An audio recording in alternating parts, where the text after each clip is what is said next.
Ozer Rabbi also has apparently certain health issues. And he said, but one thing I didn't suffer, and I don't know how people manage. I didn't stay single for very long.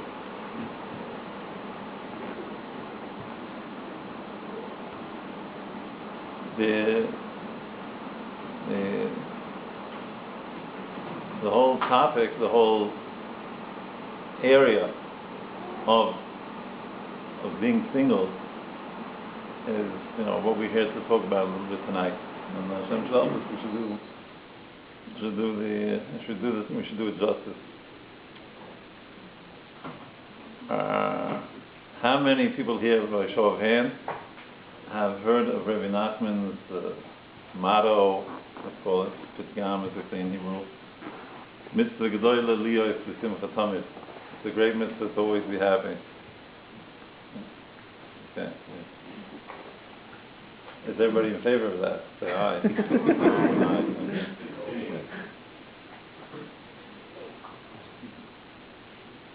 Why did Rabbi Nachman stress so much this idea of mitzvah gedola liyos v'simcha tamid?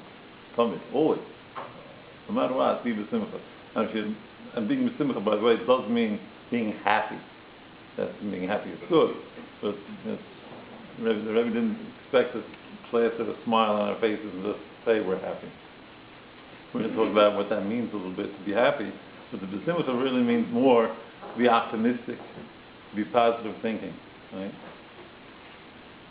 Why did Rabbi Nachman suggest this, give us this piece of advice? Anybody want to take a stab at the answer? Yes? Because positivity attracts other positivity. Just a thought. Yeah, okay. Hope is very important. It's essential. Right. Shalom bias is good for godliness. Right, but more on the simcha part. Why do you say so much to be simcha tamid? It demonstrates trust and faith in Hashem. Right, that's also true. All these answers are correct. Well, being in that mode gives you options. Even if you're not in a good situation, you can see alternatives. You can envision an alternative.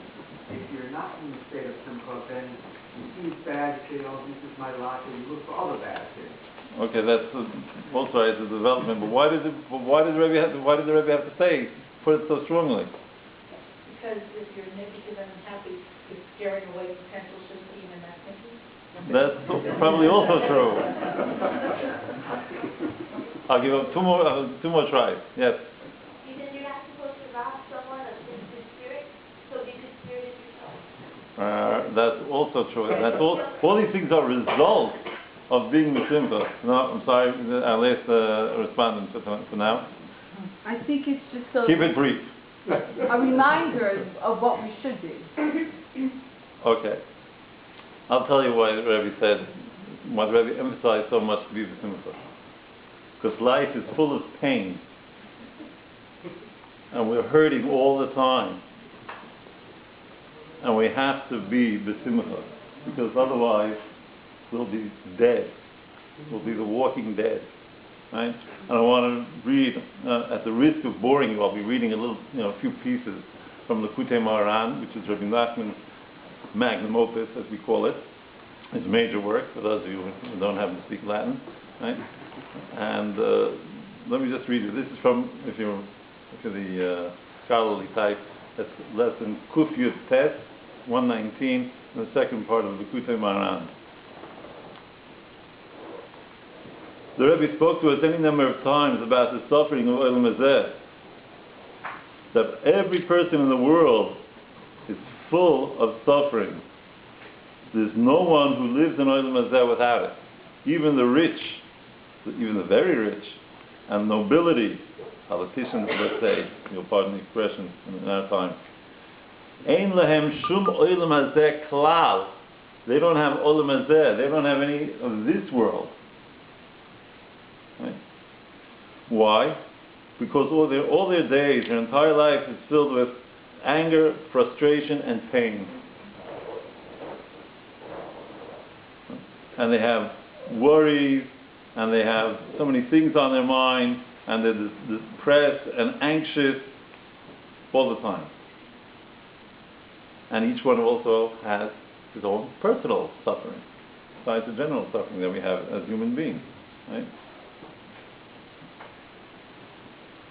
Nobody has a perfect life. It only exists in the figments of the imagination of people on Madison Avenue, right?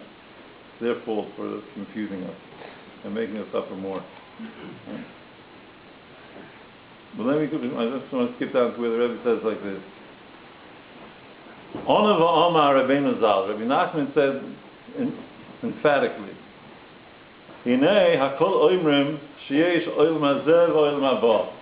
We Jews, right, we're believers, big believers that there are two worlds. There's oil hazeh, there's this world, and there's oil mabah, there's the world to come. Now, the Rebbe goes on and says, Hinei oil mabah onu ma'aminim sheyesh oil mabah. Right? We haven't seen it, but we believe that there's an oil mabah. Etcher, possibly, yesh gam oil mazeh gam kein. It could be that there's also an oil mazeh be'eza oilam, in some realm, in some alternative reality. There's an oil mazeh. Ki b'kam nireh, because here it seems to be shua gehenim. It's hell. People are just always suffering and full of pain. And the Rebbe said, there is no oil mazeh. Right. So that sounds pretty bleak, right? It doesn't, sound promising in any way. But, and in the Sichot Haran, in Rabbi, what's translated as Rabbi Nachman's wisdom, in the very last simon, the very last piece, which is a pretty long piece, 2 pages, Rabbi Nosson elaborates on this theme, following on the heels of something that the Rebbe said, and he says, everybody suffers. The rich suffer, right? We know, Chazal tell us, Yesh lo mona, if somebody has 100, 100,000, 100 million, Rotzim Asayim wants 200, wants 200,000, 200 million. The more you have, the more you want, right? There's no satisfaction. The poor think if only they would have, they would be satisfied. It doesn't work that way. Everybody suffers, right? Rav Nosson writes, women suffer, they think they suffer from their husbands. Men suffer, they have to go out and slave. In the old days, they had to go. I remember talking about people who, many of whom, their shoes were a rag, right, in the Ukrainian winters. So they had a different sort of appreciation of suffering, right? Our suffering is probably worse, because our suffering is all psychic. But this is the reality of the world. Oil mazeh, Chazal tells us, is Alma de Shikra. It's a world of falsehood. It's a world of lies. It shows you stuff, and it doesn't deliver.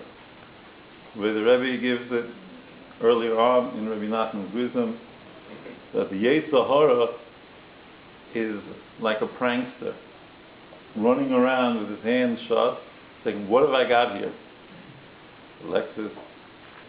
I've got here, whatever it is, And then people running up to, oh, he's got what I want. And then when he opens up his hand, nothing. That's what Olam Hazeh is. All the promises of Olam Hazeh are nothing. And that's what Rabbi said. You have to be b'simcha tamid. You have to do your best in the face of all this to be positive and maintain a positive attitude.